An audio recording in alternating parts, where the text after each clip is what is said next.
सम्पूर्णमा नमस्कार। म अशोक शाह। आज हामी कुरा गर्छौँ भगवान गौतम बुद्धको बारेमा। ल अब हामी भगवान गौतम बुद्धको बारेमा कुराकानी गर्छौँ है। यो धेरै महत्त्वपूर्ण हो। लोकसेवामा सोधिरहने धेरै महत्त्वपूर्ण जिकेको रूपमा यसबाट धेरै प्रश्नहरू सोधिएको भेटिएको छ। अहिलेसम्मको इतिहास छ हैन।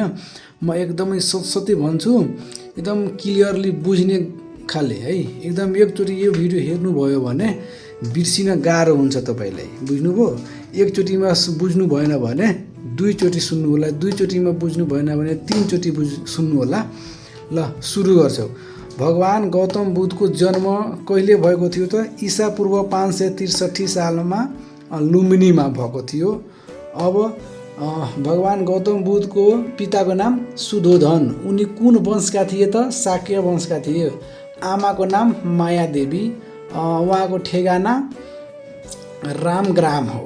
अब उहाँको आमाको ठेगाना किन राख्नु पर्यो भनेर तपाईँको प्रश्न उठ्न सक्छ।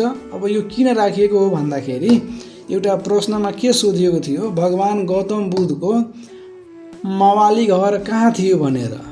कहाँ थियो त? रामग्राममा थियो। हामी यसरी बुझौँ।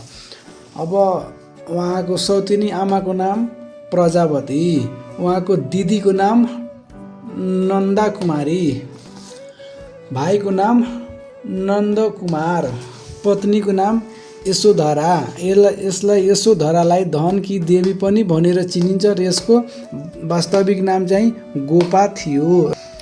छोराको त छोरा राहुल।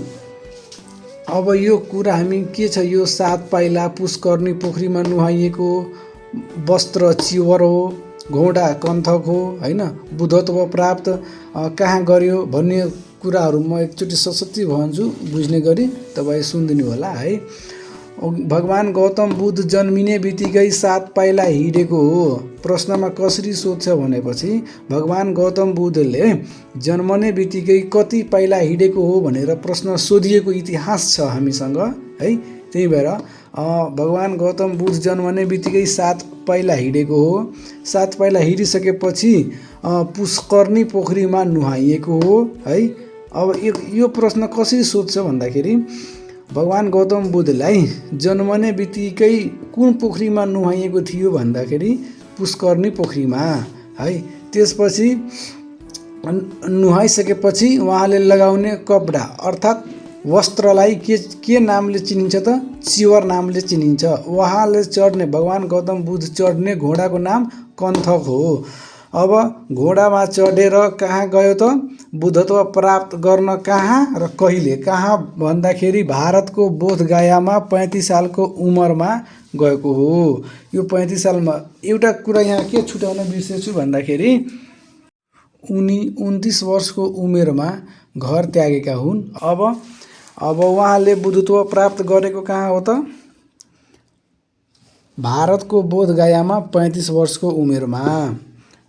कहिले? वैशाख शुक्ल पूर्णिमाको दिन है। त्यसपछि बुद्धत्व प्राप्त गरिसकेपछि आफ्ना चेलाहरूलाई भाषण सुनाउनु पर्यो हैन। प्रवचन गरेर भाषण सुनाउनु पर्यो। त्यो भाषण कुन भाषामा थियो त? पाली भाषामा थियो है, पाली भाषामा। त्यसपछि अब भगवान गौतम बुद्धलाई मार्न खोज्ने एउटा भिक्षु थियो क्या। भिक्षुको नाम देवदत्त हो है। भगवान गौतम बुद्धले बुद्धत्व प्राप्त गरिसकेपछि उसमा धेरै ज्ञान आयो, बुद्धि आयो हैन त। अनि उसलाई सिध्याउन खोज्ने, मार्न खोज्ने भिक्षुको नाम देवदत्त हो। त्यसपछि एउटा व्यक्ति थियो क्या। एउटा व्यक्तिले अगाडि नै भगवान गौतम बुद्धको बारेमा सन्यासी हुने भनेर भविष्यवाणी गरिसकेको थियो। त्यसको नाम कौडिन्य हो, कौडिन्य। त्यसपछि भगवान गौतम बुद्धको मृत्यु भयो। 80 वर्षको उमेरमा भगवान गौतम बुद्धको मृत्यु भयो। कहाँ भयो त? भारतको कुशीनगरमा। उहाँको निधनको अर्थ महापरिनिर्वाण थियो है। उहाँको निधनपछि उहाँको निधनलाई अर्को कुन रूपले, के नामले चिनिन्छ भन्दाखेरि महापरिनिर्वाण। अब उहाँको दाँत एकदम महत्त्वपूर्ण दाँत थियो होइन। धार्मिक भएकोले उहाँको दाँत अहिलेसम्म सुरक्षित राखिएको छ। कहाँ त? श्रीलङ्कामा। अब भगवान् गौतम बुद्धसँग अझै इम्पोर्टेन्ट जानकारी यहाँ रहेछ है। विश्वमा धेरै मूर्ति भएको गौतम बुद्धको हो है। एसियाको तारा भनेर चिनिने